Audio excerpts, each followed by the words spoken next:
সেদিন মোহাম্মদপুরে গেছিলাম একটা কাজে। তো কাজ শেষ করে আমরা কিছু খাওয়ার জন্য আমরা এখানে আসি। এটা হচ্ছে জাপান সিটি গার্ডেনের পাশে যে খাবার স্টলগুলো বসে এখানেই। এখান থেকে আমরা মিট বক্স নিয়ে নিই।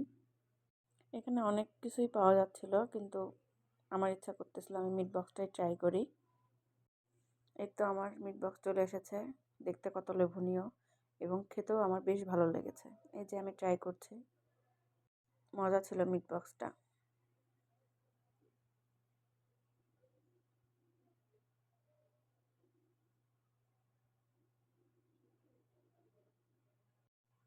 এবং এটা খাওয়া শেষ করে আমরা পাশেই একটা স্টল ছিল জিলাপির। এখানে এরা গুড়ের জিলাপি বিক্রি করছিল। এর আগেও আমি এখান থেকে একবার নিয়ে গেছিলাম, বেশ ভালো লেগেছিল, যার কারণে আবার নিচ্ছি। এটা বাসার জন্য নিয়ে যাব। গরম গরম ভেজে দেয় এরা। সিরিয়ালও থাকে অনেক বেশি। এর আগের বার যেদিন আসি সেদিনও সিরিয়াল পেয়েছি এবং আজকেও সিরিয়াল। আমি দাঁড়িয়ে দাঁড়িয়ে মেকিং প্রসেস দেখছিলাম।